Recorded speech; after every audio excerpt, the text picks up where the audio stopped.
Industry की एक ऐसी फिल्म जिसे मील का पत्थर माना जाता है। इस फिल्म ने एक एक्टर का करियर बनाकर रख दिया और इस फिल्म में उसको रोल मिला था उसकी लुक्स के कारण। हॉरर फिल्म की कहानी को सामड़ी नाम के शैतान राक्षस को लेकर बनाया गया था, जिसके बाद इस फिल्म के जो मेन विलन कैरेक्टर है उसके ऊपर एक अलग से फिल्म भी बनाई गई थी, यानी कि उसका बहुत अच्छा करियर बना दिया था इस फिल्म ने। और ये फिल्म भी लगभग 100 गुना ज्यादा पैसे कमा पाई थी। संजय, मैंने एक लाश देखी संजय, उसका सर कटा हुआ था, वो मेरी तरफ बढ़ रही थी। भले ही पुराना मंदिर मूवी को रिलीज हुए आज 30 से 40 साल हो चुके हैं, लेकिन आज भी दर्शक इसे उतना ही पसंद करते हैं जितना कि पहले करते थे।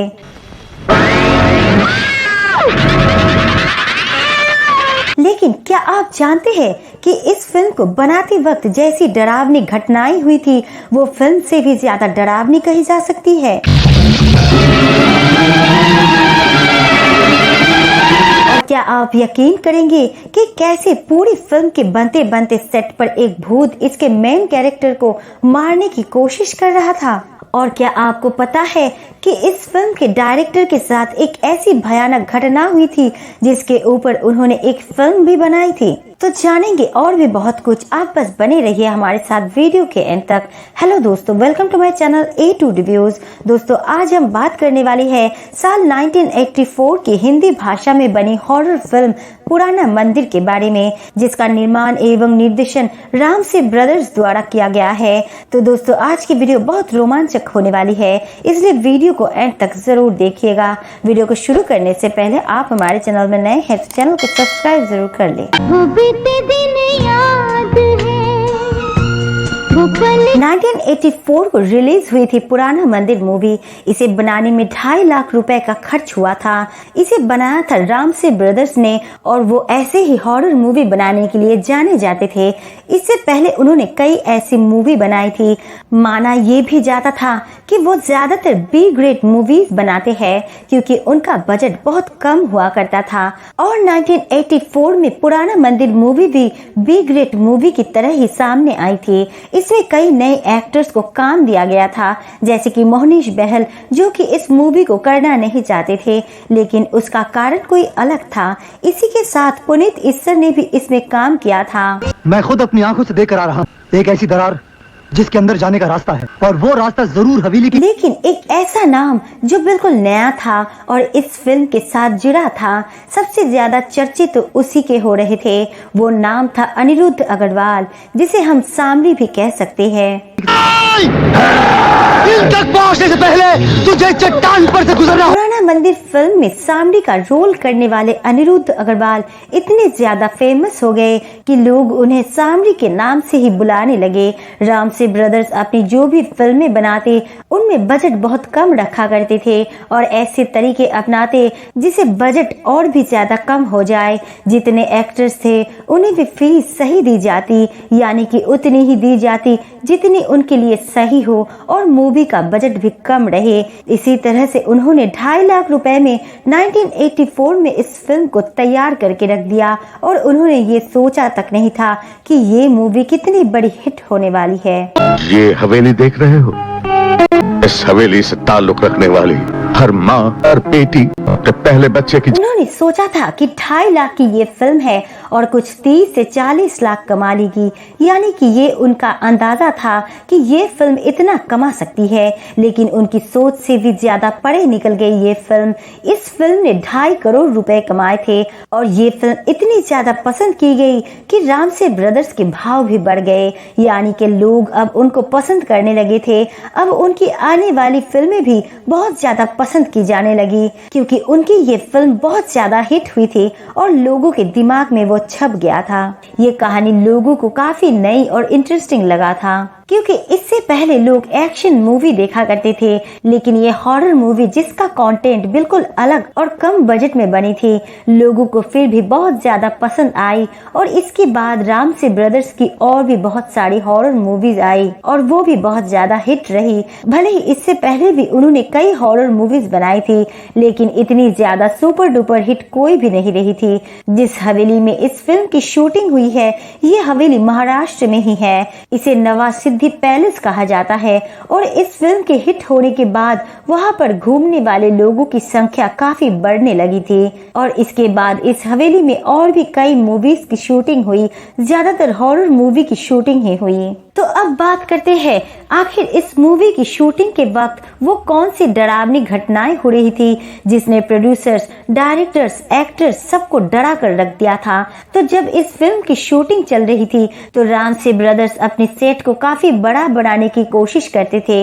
वो बजट बड़ा नहीं करते थे बल्कि काफी डरावनी चीजों को रखने की कोशिश करते थे जिससे सेट काफी डरावना लगे और उनके पास बहुत सारी डरावनी चीजें भी थी जिसे देखकर एक्टर्स बहुत ज्यादा डरा करते थे और उन्हें लगता था कि ये शापित चीजें हैं। इस हवेली से ताल्लुक रखने वाली हर माँ, हर बेटी अपने पहले बच्चे की जन्म पर ही दर्दनाक मौत का शिकार। ज्यादातर यहाँ घटनाएं भी वैसी ही होती थी। कई बार रात को शूटिंग करनी पड़ती थी और कभी कभी ऐसा लगता था कि कोई उनका पीछा कर रहा है, कोई परछाई या कुछ और। संजय, मैंने कुछ अजीब तरह की आवाजें सुनी थी। खास तौर पर ये कंप्लेंट किया करते थे इस फिल्म के मेन विलेन अनिरुद्ध अग्रवाल जो कि सांवरे बने हुए थे। अब एक शूट के दौरान उन्हें एक ताबूत में बंद करना था। अब ताबूत में बंद करने के बाद ताबूत नीचे रखा हुआ था। उसके बाद उनका सीन था कि नेता ताबूत से निकलता है। बहुत ही डरावना सा शॉट बनाया गया था। अब शूटिंग शुरू हो गई, वो ताबूत से निकल नहीं रहे थे। उसके बाद कई बार कहा गया एक्शन एक्शन, वो ताबूत से निकल ही नहीं रहे। बहुत देर हो गई तो सब देखने लगे कि ताबूत से आखिर अनिरुद्ध बाहर क्यों नहीं आ रही है। तो उन्होंने ताबूत को खोलने की कोशिश की। ताबूत लॉक हो गया था और अनिरुद्ध अंदर से कहे जा रहे थे मुझे यहाँ से बाहर निकालो, सांस लेने में परेशानी हो रही है। फिर भी 1 घंटा लग गया उस ताबूत को खोलने में और उनकी बस जान बची थी। अगर वो ताबूत खोला ना जाता तो शायद उनकी अंदर मौत भी हो जाती और वो इस मूवी के मेन विलन थे। उनके सिवा कोई और नाम भी डायरेक्टर्स के दिमाग में नहीं था क्योंकि जब उन्हें सांवरी के लिए किसी को कास्ट करना था तो वो ढूंढ रहे थे कोई ऐसा एक्टर जिसे देखकर ही डर लगे। उनके पास कई एक्टर्स आ रहे थे जिन्हें बहुत अच्छी एक्टिंग आती थी लेकिन वो चाहते थे कि विलन की लुक्स ऐसा हो कि बिना मेकअप के ही काफी डरावनी लगे। तब उनके एक दोस्त ने अनिरुद्ध अग्रवाल को इंट्रोड्यूस कराया। वो अपने ऑफिस में बैठे थे तो अनिरुद्ध अग्रवाल वहां पर आए।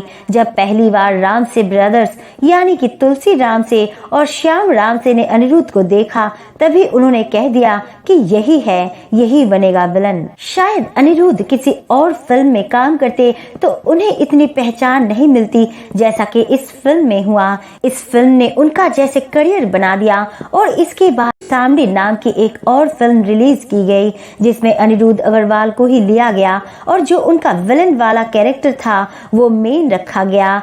सांवरी फिल्म उनके नाम पर बनाई गई थी और इससे आप अंदाजा लगा सकते हैं कि पुराना मंदिर उस समय कितनी ज्यादा हिट मूवी रही थी।